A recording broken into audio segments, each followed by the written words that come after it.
semuanya, perkenalkan nama saya Yuliana Tutosoromaking. Saya seorang mahasiswa Universitas Sanata Dharma, program studi pendidikan guru sekolah dasar.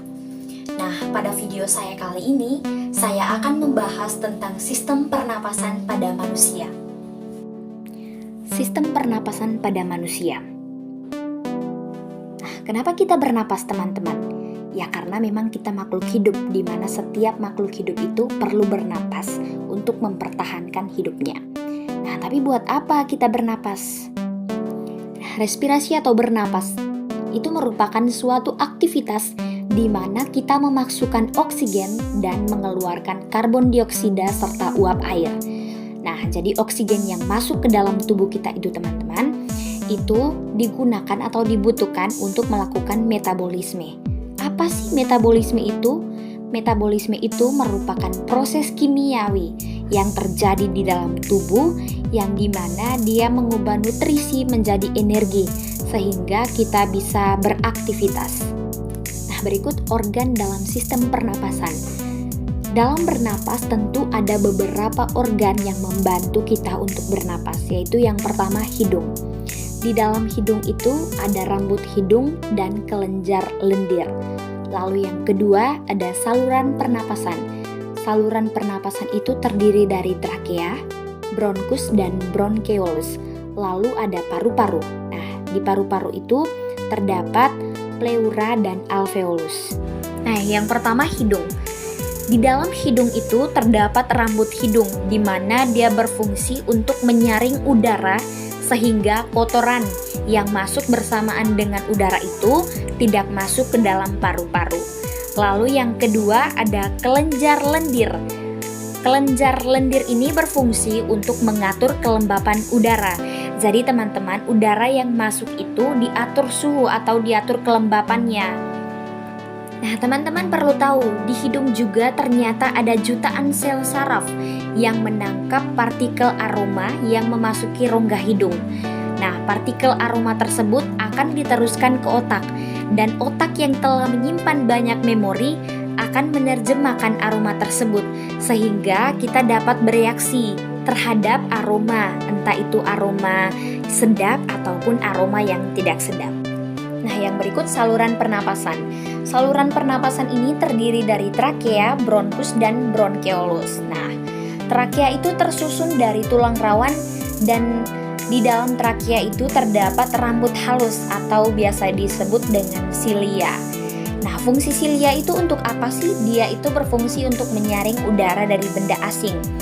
Dia memiliki fungsi yang sama seperti rambut pada hidung tadi. Lalu di bagian depan trakea terdapat epiglotis atau tekak yang berfungsi membuka dan menutup saluran pernapasan. Nah, jadi membuka dan menutup saluran pernapasan ini pada saat kita melakukan aktivitas makan. Lalu terdapat juga pita suara di laring. Nah, yang berikut paru-paru. Nah, di dalam paru-paru itu terdapat pleura yang berfungsi sebagai selaput pembungkus yang melindungi paru-paru. Nah, di dalam paru-paru juga, teman-teman, itu terdapat alveolus, di mana dia sebagai tempat pertemuan gas oksigen dan karbon dioksida secara difusi. Jadi di sini akan terjadi pertukaran gas oksigen yang masuk dan gas karbon dioksida yang keluar. Nah, paru-paru itu menyerap oksigen sebanyak 250 mil per menit dan mengeluarkan karbon dioksida sebanyak 200 mil per menit. Nah, yang berikut proses perjalanan udara. Nah, udara itu awalnya masuk melalui hidung. Nah, di hidung akan terjadi beberapa perlakuan terhadap udara, yaitu disaring oleh rambut hidung, diatur kelembapannya oleh selaput lendir, dan terjadi penyesuaian suhu oleh kapiler darah. Nah, kemudian darah tersebut akan melalui trakea. Di trakea juga sama, akan terjadi penyaringan benda asing, termasuk bakteri, virus yang dilakukan oleh silia. Selain itu, udara juga diatur kelembapan dan suhunya. Nah, kemudian udara tersebut akan melalui bronkus dan bronkeolus, lalu diteruskan ke paru-paru atau alveolus. Nah, di alveolus tersebut udara akan mengalami pertukaran antara oksigen dan karbon dioksida. Oksigen masuk dan karbon dioksida keluar. Teman-teman tahu tidak berapa kali kita bernapas dalam sehari? Berapa ya kira-kira? Berikut frekuensi pernapasan. 20-55 kali per menit itu untuk bayi yang usianya kurang dari 1 tahun. Lalu 20-30 kali per menit itu untuk balita yang berusia 1-2 tahun. Lalu 20-25 kali per menit itu untuk balita yang berusia 3-5 tahun. Lalu 14-22 kali per menit untuk mereka yang berusia 6-11 tahun. Lalu 12-18 kali per menit untuk yang berusia 12-15 tahun. Jadi kita bisa ambil contoh misalnya 12-18 kali. Nah, 12 kali dia bernapas dikali dengan 60 dalam 1 menit dikali 24 jam dalam 1 hari. Maka dia akan bernapas selama 17.280 selama 1 hari. Nah, yang berikut fase pernapasan. Fase pernapasan pada manusia itu ada 2, yaitu inspirasi dan ekspirasi. Inspirasi itu merupakan proses masuknya udara ke dalam paru-paru, sedangkan ekspirasi merupakan proses keluarnya udara dari paru-paru. Yang berikutnya, mekanisme pernapasan. Nah, pada manusia itu ada 2 mekanisme pernapasan, yaitu pernapasan perut dan pernapasan dada. Nah, pada pernapasan perut itu, teman-teman, kita menggunakan diafragma dan otot diafragma. Sedangkan pada pernapasan dada, itu kita menggunakan tulang rusuk dan otot antar tulang rusuk. Nah, yang pertama, pernapasan perut. Pada proses inspirasinya, pada tahap awal itu diafragmanya mendatar dan paru-parunya mengembang, sehingga menyebabkan tekanan udara di dalam paru-paru menjadi lebih rendah dibandingkan dengan tekanan udara di luar. Nah, hal ini mengakibatkan udara dari luar masuk ke dalam paru-paru. Sedangkan pada proses ekspirasinya, itu diafragmanya melengkung ke atas dan paru-parunya mengecil, sehingga tekanan di dalam paru-paru menjadi lebih tinggi dibandingkan dengan tekanan udara di luar. Nah, hal ini mengakibatkan udara yang ada di paru-paru itu keluar. Yang kedua, pernapasan dada. Nah, pada proses inspirasi pada tahap awal, rongga dadanya membesar dan paru-paru mengembang, yang menyebabkan tekanan udara di dalam rongga paru-paru menjadi lebih rendah dari tekanan udara luar. Nah, hal ini mengakibatkan udara dari luar masuk ke dalam paru-paru.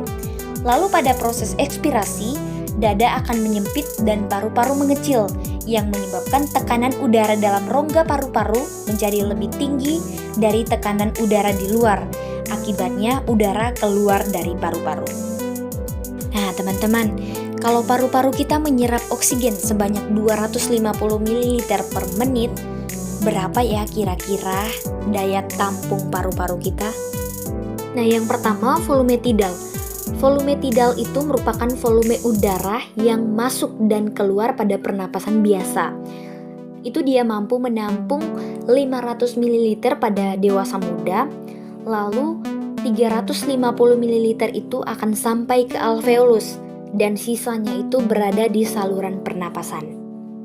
Yang kedua, komplementer atau volume cadangan inspirasi. Itu merupakan volume udara yang masih dapat dimasukkan secara maksimal setelah inspirasi biasa. Dia mampu menampung 1.500 ml. Lalu yang berikut, suplementer atau volume cadangan ekspirasi. Merupakan volume udara yang masih dapat dikeluarkan secara maksimal setelah ekspirasi biasa. Ini dia mampu menampung 1.500 ml udara. Nah, berikutnya ada residu, yaitu volume udara sisa. Merupakan volume udara yang masih tersisa di paru-paru setelah ekspirasi maksimal. Dia menampung 1.000 ml udara. Nah, yang berikut kapasitas vital. Kapasitas vital itu merupakan volume udara yang masih dapat dikeluarkan setelah inspirasi maksimal. Nah, dia itu diperoleh dari volume tidal ditambah dengan komplementer ditambah dengan suplementer. Dia mampu menampung 3.500 ml udara. Yang berikut, gangguan pada sistem pernapasan. Yang pertama, asma. Asma adalah gangguan pada rongga saluran pernapasan yang diakibatkan oleh kontraksi otot polos pada trakea dan mengakibatkan penderita sulit bernapas. Hal ini ditandai dengan kontraksi yang kaku dari bronkeolus. Asma biasanya disebabkan oleh hipersensitivitas bronkiolus. Nah, terhadap benda-benda asing di udara. Penyebab penyakit ini juga dapat terjadi dikarenakan faktor psikis dan penyakit menurun. Yang kedua, faringitis. Faringitis merupakan peradangan pada faring sehingga timbul rasa nyeri pada waktu menelan makanan ataupun kerongkongan terasa kering. Nah, gangguan ini disebabkan oleh infeksi bakteri atau virus dan dapat juga disebabkan terlalu banyak merokok. Bakteri yang biasa menyerang penyakit ini adalah Streptococcus pharyngitis. Nah, selain dua penyakit yang saya sebutkan tadi, ada juga beberapa penyakit yang menyerang organ pernapasan pada manusia. Nah, berikut cara merawat sistem pernapasan. Yang pertama, rutin berolahraga. Yang kedua, mengkonsumsi makanan bergizi. Yang ketiga, banyak minum air putih. Yang keempat, menghindari paparan polusi. Yang kelima, tidak merokok.